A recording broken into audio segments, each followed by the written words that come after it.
Good morning मेरे परिवार वालों और मेरे फ्रेंड्स। बहुत सारे डॉक्टर्स की तरह मैं भी बहुत परेशान हूँ, इसलिए मुझे लगा कि शायद मैं आपको अगर कुछ चीज़ें बताना चाहती हूँ और मैं शायद अगर ये बताऊँगी और अगर आप लोग सेफ रहोगे तो I might be eight more piece. जैसे आपको सबको पता है कि बॉम्बे की हालत तो बहुत ख़राब है और धीरे धीरे बहुत सारे शहरों की और बहुत सारे स्टेट्स इवन टाउन्स की हालत ख़राब होते जा रही है। बॉम्बे की हालत तो इतनी ख़राब है कि हमारे हॉस्पिटल्स में आईसीयू बेड्स वेटिंग पे है, पेशेंट्स के लिए बेड्स नहीं है। It's a very very helpless, यानी मुझे इतना हेल्पलेस और लाचार कभी फील नहीं हुआ है। We have to literally manage patients at home with oxygen, and this is not something we are enjoying. So I really want all of you to follow a few things that I really am requesting you to follow. First, आप लोग please safe रहो। अगर आपको लग रहा है कि आपको 1 साल से कोरोना नहीं हुआ है इसलिए आप कोई सुपर हीरो हो या आपकी इम्यूनिटी बहुत अच्छी है और आपको ऐसे कुछ नहीं होगा, तो आप गलत फहमी में हो। हम यंग लोगों को देख रहे हैं। I mean, we have a 35-year-old who's on the ventilator and we are not able to help people now. So we really don't want any of you to be in that situation. So sorry. I think ये जो emotional breakdown है हम doctors में अब सबको कोई ना कोई समय हो रहा है, because वी've not been so helpless. Okay, so most importantly, please take care of yourself. Right now COVID is everywhere around you.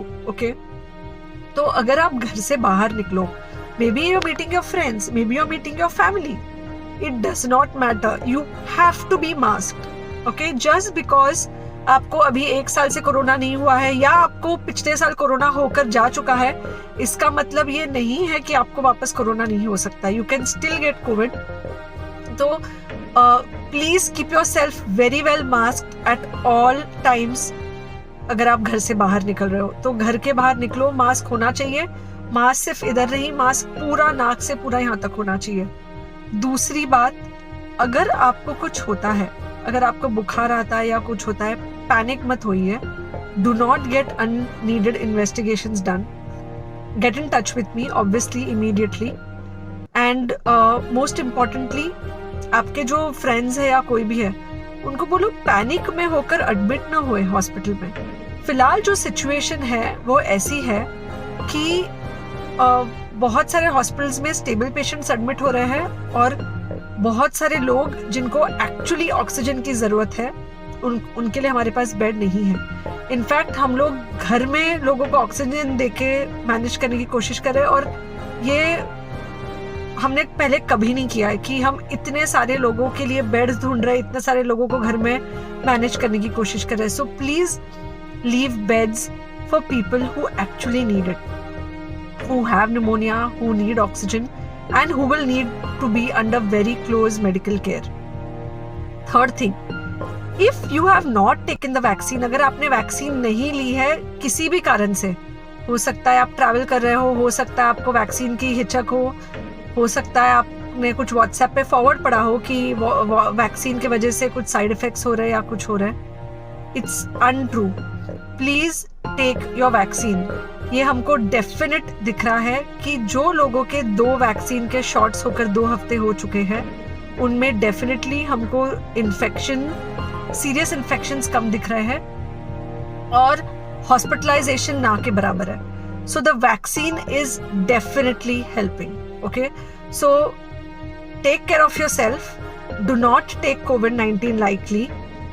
Please pray for the people in the hospital and please pray for the families and the caretakers of all these people in the hospital. उनको आपके प्रार्थना की बहुत ज़रूरत है और सबसे ज़्यादा ज़रूरत है कि आप अपना ध्यान रखें। ओके, एंड बस घर पे रहो। आप कुछ हफ्तों तक सिर्फ घर पे रहो जब तक हम ये सिचुएशन ऐसे हैंडल कर सके कि हम एटलीस्ट कुछ हो जाए तो हम हॉस्पिटल में पेशेंट्स को ले सके। फिलहाल हालत ऐसी है कि डॉक्टर्स और डॉक्टर्स के रिलेटिव्स को भी नहीं मिल रहा है बेड, तो आप सोचिए कि it's an absolutely helpless situation. Okay, I think अगर हम सब इतना ध्यान रखेंगे, we will definitely come through this second wave very well. Okay, and then we will have to work on not allowing a third wave. So third wave का हम बाद में सोचेंगे, वो तो नहीं आना चाहिए, पर जो ये सेकेंड वेव है, इससे हमको कोई भी हालत में एकदम सेफली निकलना है. Okay, take care, I really love you.